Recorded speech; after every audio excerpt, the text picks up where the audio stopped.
Espace TV. Espace TV, les 10 minutes. Nous n'allons pas à l'élection par pur formalisme, nous allons à l'élection pour réussir l'alternance. Aujourd'hui, au vu de la situation sociopolitique, économique, je pense qu'il y a un boulevard pour quiconque répondrait aux attentes des Guinéennes et des Guinéens. Et face au RPG Arc-en-Ciel, il faut aller en ordre serré et c'est pourquoi nous avons pensé à la candidature unique. Et cette candidature est en train de prendre forme et j'ose espérer que demain après-midi, nous aurons rendez-vous avec les partis de la CODEP. Nous avons déjà l'accord de principe de 4 partis de l'Alliance patriotique et de 11 partis de la CODEP. Mais une fois qu'on aura fini de peaufiner tout ça, ce sera une trentaine de partis pour pouvoir obtenir l'alternance. L'examen d'études du premier cycle CEP se poursuit aujourd'hui encore. Si nous devons tirer un bilan pour la journée d'hier, aucune anomalie n'a été signalée d'après le directeur communal de l'éducation de Matoto qui est en ce moment en mission de supervision dans la commune de Dixine. Au niveau de 15 centres, il y a eu franchement des problèmes parce que les autorités à tous les niveaux et de la commune, c'est-à-dire que je parlais de la mairie, de la direction communale de l'éducation, tous les cadres confondus ont donné le meilleur d'eux-mêmes pour le bon déroulement de cet examen ici.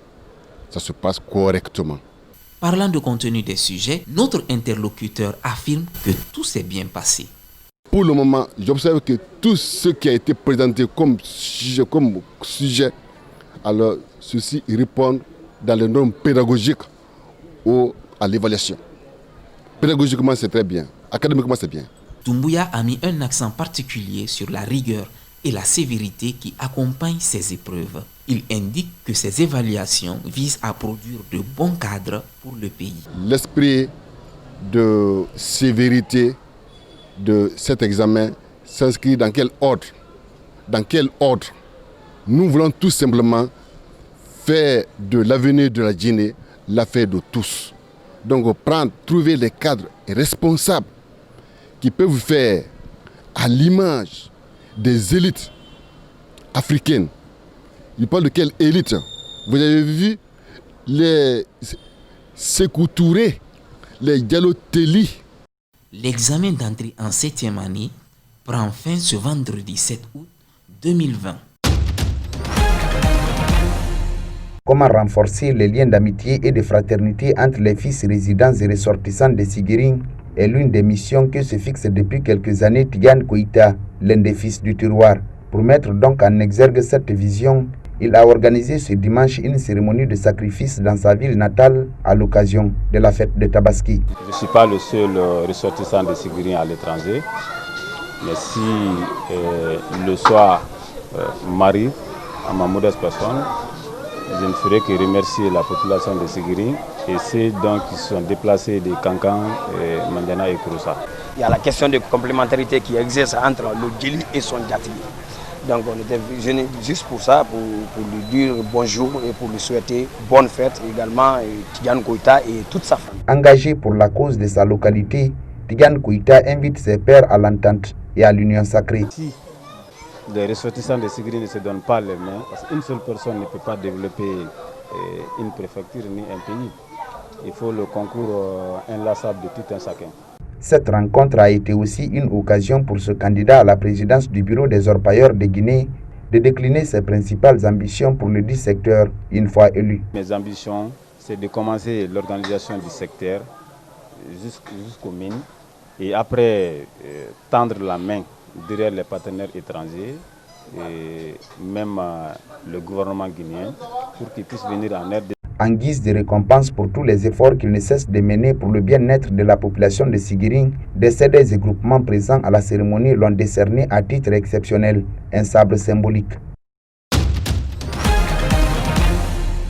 Cette cérémonie de sacrifice et de lecture du Saint-Coran pour la paix et la quiétude sociale dans la cité a regroupé une partie de la jeunesse, les autorités administratives et religieuses, la notabilité et les cadres politiques du RPG Arc-en-Ciel.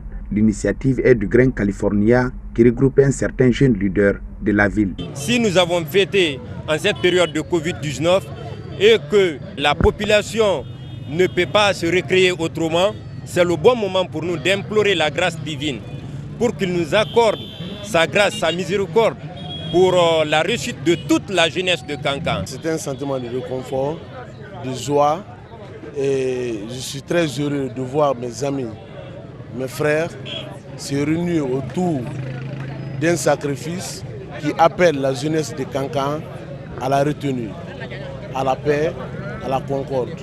Vraiment, il n'y a pas plus que ça. Selon Oumar Zidane Fofana, la présente cérémonie n'est qu'un début.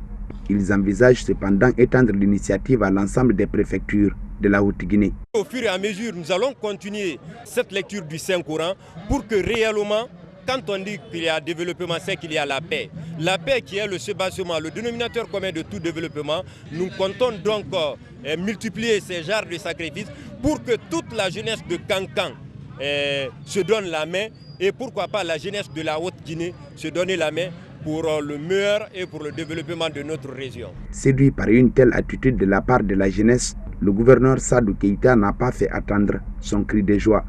Si c'est des jeunes qui demandent à Dieu de donner la paix, la cohésion et l'unité pour le développement de Kankan, c'est une action durable.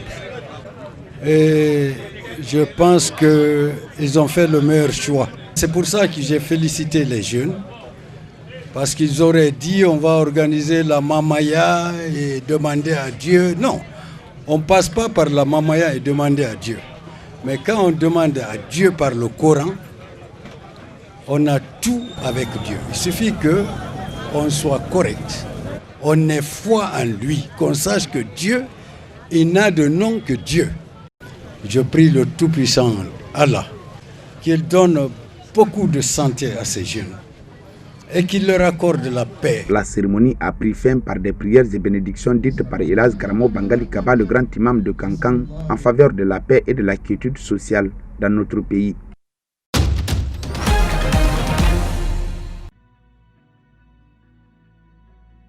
Les explosions de mardi dues selon les autorités à un incendie dans un entrepôt abritant une énorme quantité de nitrate d'ammonium au port de Beyrouth ont également fait quelques 300 000 sans-abri dans un pays en faillite économique où près de la moitié des habitants vivaient déjà dans la pauvreté. Emmanuel Macron, le premier chef d'État à se rendre au Liban depuis le drame, a été accueilli à l'aéroport international de Beyrouth par le président libanais Michel Aoun. Le Liban n'est pas seul, a-t-il tuité à peine arrivé. Peu après son arrivée, le président s'est exprimé brièvement devant des journalistes. Il a immédiatement été interrogé sur le dialogue et la reconstruction du Liban. Au-delà de l'explosion, le Liban traverse une crise grave, une crise morale, politique et financière. On ne peut plus faire l'économie d'un dialogue de vérité avec les représentants politiques libanais. Pour le chef d'État français, la priorité est à l'aide à la population, mais des réformes sont indispensables, sinon le Liban continuera de s'enfoncer. Emmanuel Macron a ensuite abordé les conséquences de la catastrophe pour les Français du Liban, l'architecte qui a perdu la vie, les personnes portées disparues, les nombreux blessés et les familles endeuillées à qui la France apportera un soutien physique et psychologique. Concernant l'aide humanitaire, le président a assuré qu'elle ira sur le terrain avant d'évoquer une coordination à venir avec l'ONU. Avant de conclure son intervention en s'adressant à une journaliste libanaise, « On sera là, on ne vous lâchera pas ». Le président français doit se rendre sur le site des explosions qui ont endommagé une bonne partie de la capitale, s'entretenir avec les principaux responsables libanais.